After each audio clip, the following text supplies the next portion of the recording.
Social মিডিয়ার দৌলতে নানান রকমারি মশলা, দই, কাজু, পোস্ত এসব দিয়ে মাছ রান্না করতে করতে আমরা এতটাই অভ্যস্ত হয়ে গেছি না যে সাধারণ রান্নাগুলো প্রায় ভুলতেই বসেছি। তো সেই রকম একটা সাধারণ রান্না জিরে বাটা দিয়ে মাছের দুর্দান্ত একটা রেসিপি নিয়ে হাজির হয়ে গেলাম, যেটার সুগন্ধে এক থালা ভাত কিন্তু নিমেষেই শেষ হয়ে যাবে। তাহলে চলো দেরি না করেই মাছের রেসিপিটা দেখে নেওয়া যাক।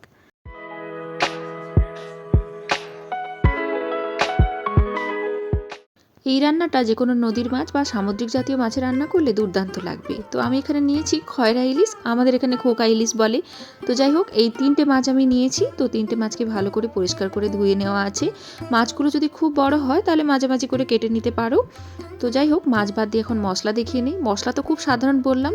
তো এখানে আমি একটা বড় চামচের 1 চামচ হচ্ছে জিরে নিয়েছি, আর তার সঙ্গে 3-4টে শুকনো লঙ্কা নিয়েছি।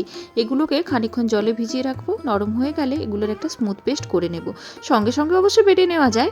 তো এটার খুব সুন্দর একটা স্মুথ পেস্ট করে নেব। মশলা বলতে শুধুমাত্র এটাই লাগছে।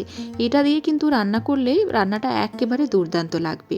তো এখন আমি যে কড়াইতে রান্না করব সেই কড়াইয়ের মধ্যে মাছগুলো নিয়ে নেব। বড় যে মাছটা ছিল ওটাকে আমি মাঝখান থেকে কেটে নিয়েছি, আর বাকি ছোট মাছগুলোকে রেখেছি। তোমরা যদি গোটা গোটা মাছ রাখতে চাও, মাছগুলো যদি খুব বড় হয় তাহলে মাছের গায়ে ছুরি দিয়ে একটুখানি কেটে কাটা দাগও করে দিতে পারো। তো 3টে হচ্ছে তেজপাতাকে মাঝখান থেকে কেটে এর মধ্যে দিয়ে দিলাম। তার সঙ্গে দিয়ে দিলাম পরিমাণ মতো নুন, আর তার সঙ্গে দিয়ে দেব পরিমাণ মতো হলদি।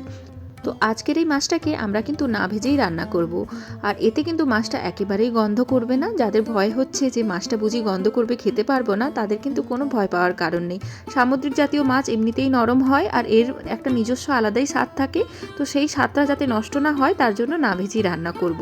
তো এখন আমি কি করব, ওই বেটে রাখা জিরে আর শুকনো লঙ্কার পেস্টটা দিয়ে দিলাম। তার সঙ্গে দিয়ে দিলাম বেশ খানিকটা সর্ষের তেল। সর্ষের তেলটা একটুখানি এখানে বেশি দিও, যেহেতু কাঁচা মাছগুলো রান্না করছি। এরপর কি করব, এই মশলার সঙ্গে মাছগুলোকে খুব ভালো করে মিশিয়ে নেব। মাছের মধ্যে যতটা পারে ঢোকানো যায় মশলাগুলো সেইভাবে হাত দিয়ে ঢুকিয়ে দেবো বা ভরে দেবো।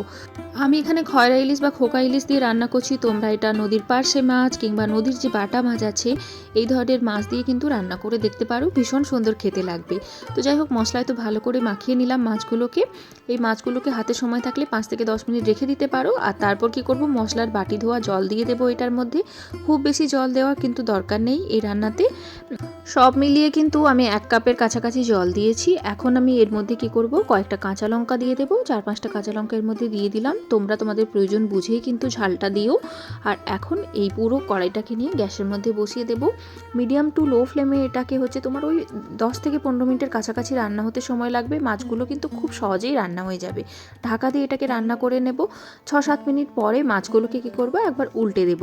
ঝোলটা দেখো এখন টকবক টকবক করে ফুটছে। তো মাছগুলোকে উল্টে দিলেই দেখবে মাছগুলোর একটা সাইড কিন্তু খুব সুন্দরভাবে সেদ্ধ হয়ে গেছে।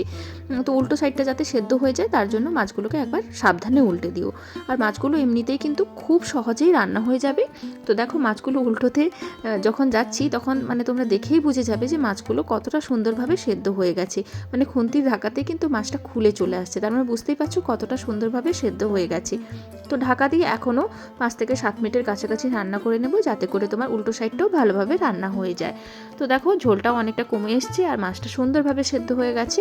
তো গ্যাসের ফ্লেম বন্ধ করে এটাকে কিছুক্ষণ স্ট্যান্ডিং টাইমে রেখে দেবো। তোমাদের যদি প্রয়োজন মনে হয় তাহলে কিন্তু তোমরা ধনেপাতাও অ্যাড করতে পারো।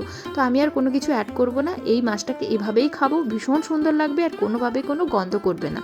তোমরাও কিন্তু ঝটপট করে কোনোদিন নদীর মাছ বা সামুদ্রিক জাতীয় মাছকে এইভাবে জিরে বাটা দিয়ে একটা সুন্দর রান্না করে নিতে পারো। গরম ভাতে দুর্দান্ত লাগবে, এতটাই সুগন্ধ এর। তাহলে চলো, এই ছিল আজকে ছোট্ট একটা রেসিপি। আশা করি তোমাদের ভালো লাগলো। নতুন ভিডিও নিয়ে খুব তাড়াতাড়ি দেখা হয়ে যাবে। সবাই ভালো থেকো, টাটা।